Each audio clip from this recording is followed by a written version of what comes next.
A gente continua falando desse assunto, conter a propagação das variantes Delta e Lambda, é uma outra variante que a gente vai falar agora, do novo coronavírus, é um dos principais desafios atuais do Brasil no enfrentamento a essa pandemia. Sobre esse assunto, a gente conversa com o Dr. Júlio Croda, que é infectologista e pesquisador da Fiocruz. Dr. Júlio, bom dia, muito obrigada por estar aqui com a gente mais uma vez num domingo de manhã. Eu já lhe pergunto, doutor Júlio, a gente tem vivido momentos de altos e baixos. Nesse momento agora, a gente comemora que as internações diminuíram, que a gente está vivendo um respiro, que aumenta a vacinação, mas com muita preocupação com a propagação da variante Delta, que já chegou aqui ao Brasil, já tem transmissão comunitária, e essa nova variante, Lambda. Queria que o senhor nos dissesse o que o senhor já sabe sobre ela. É uma variante que se originou no Peru, é uma variante também mais transmissível. No Peru, ela é responsável por 30% dos casos, 30% a variante Gama, a variante brasileira, a P1. Então, ela está competindo, sim, com a variante Gama do Brasil. Então, a Lambda parece ter a mesma transmissibilidade da variante Gama brasileira. Então, são variantes novas, né? A Delta e a Lambda. A gente tem que ficar atento. A gente tem poucas informações a respeito da Lambda, a gente tem mais informações a respeito da Delta, porque surgiu na Índia, mas se disseminou rapidamente no Reino Unido e nos Estados Unidos e, portanto, temos mais estudos a respeito dessa nova variante. Agora, em relação, doutor, bom dia também para você, a variante Delta, né? A gente sabe já um pouquinho mais sobre ela do que a Lambda. Ela já está fazendo estragos aí, até ondas novas de doença e de pico de casos de Covid-19 no Reino Unido, também em países europeus e nos Estados Unidos. Tem a previsão, inclusive, de que ela se torne a variante dominante nos próximos meses. A gente tem aqui alguns casos no Brasil, já é um motivo aí de preocupação. Como a gente tem que lidar com essa nova variante aqui? É um motivo de preocupação, sim, né? Porque ela é o dobro mais transmissível que a variante original de Wuhan, 30% mais transmissível que a variante Gama. Então, pode sim ter um aumento de número de casos secundário à circulação dessa nova variante no país. Existe uma grande diferença entre os países que têm uma cobertura vacinal alta e uma cobertura vacinal baixa. Os países onde a gente tem já uma cobertura vacinal alta e a presença da variante Delta, a gente tem um aumento de casos, mas não tem um aumento de hospitalização e óbito. No país que tem baixa cobertura de vacinação, a introdução da variante Delta e a circulação da variante Delta está causando um aumento de número de casos, hospitalização e óbito. Ou seja, a vacina está conseguindo prevenir hospitalização e óbito, mas não está conseguindo prevenir a circulação dessa nova variante. Doutor Júlio, como sempre, os cientistas, os especialistas fazem os estudos e os gestores públicos precisam tomar decisões baseadas nesses estudos. Eu lhe pergunto agora sobre uma decisão que alguns gestores pretendem tomar mais rapidamente agora, talvez o governo de São Paulo, sobre a antecipação da segunda dose para quem já tomou a primeira dose. É sobre isso que eu quero falar. Existe uma discussão que se antecipa a segunda dose para esse grupo que já tomou a primeira dose, mas se deixa vulnerável um outro grupo que tomaria a primeira dose. Tudo isso para conter justamente o avanço dessas variantes, Delta, no caso, que está mais aqui no Brasil. Eu lhe pergunto o que o senhor pensa sobre isso. Com a circulação de novas variantes, fica cada vez mais evidente que nós vamos prevenir com a vacinação hospitalização e óbito, e não um aumento de número de casos. No momento que você antecipa a segunda dose, principalmente para os indivíduos acima de 50 anos, e foi assim que o Reino Unido procedeu, principalmente por conta da variante Delta, você protege essa população que tem maior risco para hospitalização e óbito. Então, eu considero acertado uma decisão de antecipar a segunda dose para o grupo acima de 50 anos, para justamente dar mais efetividade à vacina na prevenção de hospitalização e óbito no grupo de maior risco. E pode-se manter um intervalo de 12 semanas para as pessoas mais jovens com menor risco. Agora, doutor, à medida que você antecipa, né, a segunda dose, você consegue imunizar menos pessoas com a primeira dose. Como colocar na balança isso? A balança tem que ser feita no que você quer evitar, infecções ou hospitalização em óbito, né? Então, o que a gente observa nos países é que estão procedendo com antecipação, principalmente no Reino Unido, o objetivo maior é evitar hospitalização em óbito e não transmissão. Vai ser muito difícil a gente ter o controle da doença através da vacinação. A gente vai mitigar, a gente vai evitar casos graves. Ainda sobre essa conta, é possível a gente pensar em um cenário em que a gente antecipa a segunda dose para essas pessoas e num futuro muito próximo, antes dessa variante realmente se espalhar pelo Brasil, a gente ainda ter a primeira dose para quem tem uma faixa etária menor? Sim, é possível, né? Eu acho que está chegando um quantitativo muito expressivo de vacina. A gente tem diversos estados já vacinando faixa etária de 40 anos, né? A gente sabe que abaixo de 40 anos o risco para hospitalização em óbito é bem baixo. Então, é bem possível sim. Tudo depende dessa competição que a gente vai ver a partir desse momento, a partir da introdução da variante Delta no país, se ela vai conseguir se sobrepor à nossa variante Gama, a variante brasileira. Então, é um cenário de competição, né, entre as variantes. E esse cenário a gente não viu em nenhum lugar do mundo. Então, o Brasil também vai experimentar esse tipo de competição entre as variantes. Quem vai se tornar predominante no nosso país? Vamos ver se a gente consegue conter adequadamente a Delta até a gente vacinar o maior número de pessoas. Doutor, pouco se sabe ainda, como a gente já falou aqui, né, sobre a variante Delta. Se ela é mais grave, o que já se sabe é que ela é mais contagiosa. A gente já tem uma ideia, pelo que dá para observar, de casos referentes de contaminados com a variante Delta, de quais são os sintomas dessas pessoas? É diferente dos sintomas com a variante, por exemplo, a P1, que a gente tem mais aqui no Brasil? É diferente da variante original e a variante alfa do Reino Unido, né? A gente tem pouca comparação com a variante gama, porque não circulou na mesma população, né, as duas variantes. Mas o que se sabe é que essa variante apresenta uma carga viral maior, ou seja, as pessoas que adoecem por essa variante possuem mais vírus no trato respiratório e por isso transmite mais esse vírus, apresenta menos sintomas também. Então, às vezes a pessoa acha que não tem Covid, né, porque são sintomas leves, entretanto está transmitindo a doença. Então, isso é um aspecto também importante, né? O paciente apresenta poucos sintomas, mas transmite muito a doença. Então, isso que faz com que também essa variante se torne predominante na comunidade a partir da chegada em um determinado local. Doutor Júlio, a gente tem visto um certo entusiasmo agora nesse momento, especialmente do setor de turismo, com o aumento da vacinação. Então, muitas pessoas ligadas ao turismo estão comemorando a vacinação e fazendo o turismo dos vacinados, inclusive. Tem pousada já verificando se as pessoas estão vacinadas. Eu lhe pergunto se isso não é precipitado nesse momento em que a gente também vai discutindo variantes. O que o senhor acha? É precipitado. O próprio Reino Unido, né, adiou a sua flexibilização justamente pela chegada da variante Delta, no intuito de tentar interromper a transmissão até vacinar o maior número de pessoas. Então, esse é o objetivo, né? A gente tem que manter algum tipo de medida restritiva, manter as medidas individuais, até ter uma cobertura que a gente possa ter tranquilidade em termos de número de casos de hospitalização em óbito, para começar esse tipo de atividade que, de alguma forma, está associado a mais aglomerações e transmissão do vírus. Ainda nessa linha que a Lu falou, doutor, em relação à flexibilização de medidas restritivas, a gente sabe que recentemente aqui em São Paulo essas medidas foram ainda mais flexibilizadas. Por exemplo, o comércio podendo funcionar até às 11 horas da noite. A capacidade dentro dos estabelecimentos agora é de até 60%. Então, a gente está no momento em que a flexibilização é grande, pelo menos aqui no estado de São Paulo. É o momento de fazer essa flexibilização?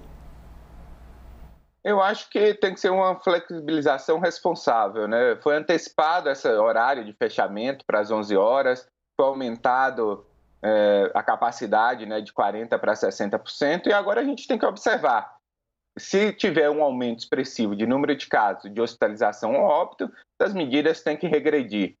Por enquanto, os dados de São Paulo mostram uma tendência de queda bastante importante, né, de óbitos, de hospitalização e de casos. Então, você flexibiliza devagar e vai observando esse aumento de número de casos, número de hospitalização e óbito. Então, vamos ver como que vai se apresentar esse cenário nas próximas semanas e meses. Baseado no nosso horizonte agora, daqui para frente, em relação às cidades que têm vacinação em massa, ou os bairros que têm vacinação em massa, queria sua opinião para a gente falar agora de fim de ano, possível Réveillon e Carnaval, se também é precipitado falar disso. Por quê? Porque algumas cidades, como o senhor mesmo já acompanha aqui em São Paulo, que tem esse teste de vacinação em massa, o Rio de Janeiro está fazendo nas ilhas de Paquetá e na Ilha Grande também, preparando um evento teste, inclusive, o Rio de Janeiro, para setembro, na Ilha de Paquetá, monitorado para ver como é que é o comportamento do vírus num local onde todos estão vacinados. O senhor acha que a gente pode ter um resultado positivo para as festas de fim de ano e para o Carnaval, doutor? Mais importante que a cobertura vacinal, né, que a gente almeja chegar a 80%, 90% da população com 2 doses completas, muito provavelmente em algumas cidades isso vai ser possível, a gente tem que observar o número de casos. Para a gente ter o controle da doença e liberar esse tipo de atividade, a gente tem que ter menos de 10 casos por 100 mil habitantes. Então, assim, é muito difícil a gente prever nesse momento Réveillon, Carnaval, porque pode surgir novas variantes, como a gente já discutiu, a variante Delta, a variante Lambda, pode haver aumento do número de casos. É muito imprevisível o que vai acontecer nos próximos meses. Que a gente sabe que a gente tem que acelerar a vacinação e torcer para não surgir, não disseminar novas variantes que levem ao aumento do número de casos. Eu acho que mais perto desses eventos é necessário fazer uma análise epidemiológica para entender se é possível ou não a realização desses eventos. Não é a cobertura vacinal que vai determinar a realização ou não do evento, e sim como está a transmissão do vírus naquele momento. Então não vai ter um momento em que a gente vai ter X% da população vacinada e a situação da pandemia mais controlada. A gente tem que ir avaliando conforme o surgimento de novas variantes. Com certeza, a gente vai ter que avaliar isso, porque quando tem uma nova variante mais transmissível, a gente precisa um percentual da população maior vacinada para o controle dessa variante. Talvez seja necessária novas vacinas adaptadas para essa nova variante. Então, por isso que é muito difícil a gente prever exatamente o que vai acontecer. Porque a gente sabe que a gente tem que vacinar. Quanto mais vacina, menos a chance de surgir novas variantes e a gente controlar a doença. E vamos observar nos próximos meses se vai ser possível a gente atingir a meta de controle da transmissão. Isso a gente está falando de uma discussão de parte da população que está nesse grupo para ser vacinado, que é acima de 18 anos, né, doutor? A gente ainda vai ter que discutir a vacinação de crianças e adolescentes. O senhor acha que isso vai acontecer antes da gente começar a falar de reabertura total? Sim, eu acho que pelo quantitativo de doses que foi adquirida pelo Brasil e está previsto para chegar nesse segundo semestre, principalmente da Pfizer, que já foi aprovada pela Anvisa para crianças de 12 a 17 anos e também já tem estudos em crianças acima de 3 anos, eu acredito que vai ser possível, sim, já nesse ano, a gente começar a discutir e liberar a vacinação nesse grupo populacional. E já começam as pesquisas e estudos, né, doutor, em relação a uma dose de reforço. O que a gente já pode dizer sobre isso, sobre a necessidade dessa dose? Claro que vai depender de cada vacina, né? Tem uma questão ética, né, nesse ponto que está sendo discutido, inclusive, pela OMS, que a gente deve priorizar as doses que existem no mundo para revacinar ou para atingir o maior número de pessoas, principalmente em países pobres que ainda não tiveram acesso. Então, esse é o debate ético que está sendo feito nesse momento, mas do ponto de vista técnico-científico, né, a gente sabe que existem 2 grupos que muito provavelmente deverão se beneficiar com essa revacinação. Os idosos, né, que a gente sabe que pode existir uma queda da resposta imune nos idosos e talvez seja importante revacinar a partir de 1 ano, da primeira dose, e a população que mais se expõe, os profissionais de saúde. A gente tem que garantir que esse grupo de maior risco para aquisição, por conta do atendimento aos pacientes, esteja protegido para a doença. Então, essa é uma discussão que está se iniciando, existe um debate ético por trás dessa discussão, e a gente tem que proceder de acordo com a recomendação da OMS, e deve sair alguma coisa nos próximos meses. Doutor Júlio, de tempos em tempos a gente vem discutindo aqui como a gente faz o nosso investimento em pesquisa e nos pesquisadores também. Queria uma avaliação do senhor agora, porque a pandemia expôs muito do que o Brasil trata, de como o Brasil trata a pesquisa. Então, assim, a gente teve problema com o sequenciamento, que a gente sequencia muito pouco os vírus, a gente tem pouco investimento em pesquisa, expôs também a nossa vulnerabilidade em relação ao IFA. Como nós estamos? Qual é a sua avaliação nesse momento? A pandemia ajudou nesse sentido de investimento na pesquisa? Infelizmente não, né? Esse é o pior ano de investimento em termos de pesquisa, quando a gente olha o orçamento do Ministério da Ciência e Tecnologia. Lógico que existe um investimento específico para o Covid-19, mas muito aquém do investimento que está sendo feito por outros países, inclusive com o mesmo porte econômico que o Brasil. Então é importante a gente rever isso nesse momento, e se a gente quer ser independente na produção de vacina, no sequenciamento e na preparação para as novas pandemias, é necessário um maior investimento em pesquisa. Nossas escolhas de hoje vão ser fundamentais para daqui a 10, 20 anos, como a gente vai responder às próximas pandemias. Doutor, uma pergunta que chegou na nossa hashtag CNN Domingo, da Aline, ela diz assim: por que alguns estados têm aumento de mortes na contramão de outros nesse momento? Ela cita o caso do Acre e Paraná. Então, a gente tem que analisar com cuidado esse aumento, né? Tem estados que vinham em uma queda constante, e a gente tem que entender se dados antigos, né, do sistema de notificação que está entrando nesse momento, ou são realmente dados novos e que esses estados estão reportando, né? O que a gente observa no geral, né, inclusive pelo próprio boletim da Fiocruz, é uma queda acentuada no número de hospitalização e óbitos em todo o país, né? É importante, o Acre ele tem uma baixa cobertura, né, de vacina, é necessário sim acelerar a vacinação lá, e eu acho que todos os esforços devem ser nesse sentido, justamente para a gente ter uma queda mais abrupta do que a gente vive hoje em termos de hospitalização e óbito. Então, existem variações inerentes em alguns estados, mas pelo que a gente entende desses dois estados, não é um aumento expressivo, não é um aumento maior do que foi o pior momento da pandemia, depois da introdução da variante Gama em março e abril. Você acha que a entrada da variante Delta agora vai nos trazer uma configuração como foi a P1 depois, como Manaus? A gente teve que ter mais atenção a determinados lugares em relação à aumentura da cobertura vacinal. A gente mandou muito mais vacina para o Amazonas naquele momento, que era um momento de emergência. Acha que a gente vai ter essa mudança de configuração também com a entrada da variante Delta no Brasil? É possível sim, a gente tem que ficar atento, né, entender onde tem transmissão comunitária importante dessa variante, talvez fazer uma vacinação de bloqueio nesses locais. É uma estratégia que no momento que você tem muita vacina pode ser realizada. Então é interessante monitorar. O grande problema, né, é que a gente não monitora muito bem, a gente sequencia muito pouco. Portanto, a gente só sabe que existe transmissão comunitária depois de um mês e meio.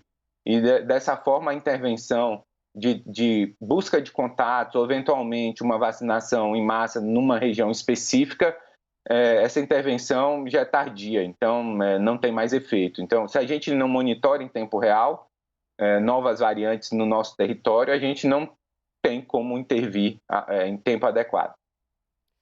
Doutor, para a gente encerrar, a gente tem um percentual ainda abaixo de pessoas que se vacinaram com as 2 doses da vacina, daquelas vacinas que pedem por 2 doses no Brasil. Esse cenário ainda é muito prejudicial? A gente já chegou num patamar mais ou menos positivo? Como é que está a situação do Brasil em relação aos demais países? No último mês, né, maio, junho, a gente acelerou muito a vacinação, né? Se a gente pegar os dados de idosos, né, as pessoas acima de 60 anos, a maioria dos idosos acima de 60 anos já tem seu esquema vacinal completo.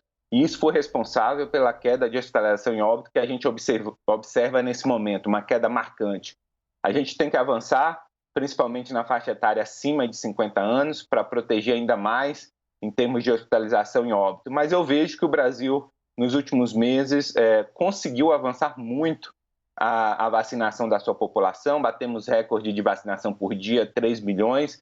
Então, assim, eu estou traçando uma perspectiva positiva, um cenário positivo daqui para frente, né? A gente está tentando recuperar aquele tempo perdido da compra de doses que não ocorreu no ano passado, o que a gente passou no primeiro semestre desse ano. Eu acredito que o segundo semestre a gente vai ter boas surpresas em termos de vacinação e cobertura.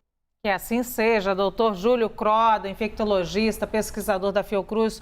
Muito obrigada por estar aqui com a gente mais uma vez numa manhã de domingo, doutor. É um prazer e obrigado pelo convite, estou à disposição de vocês.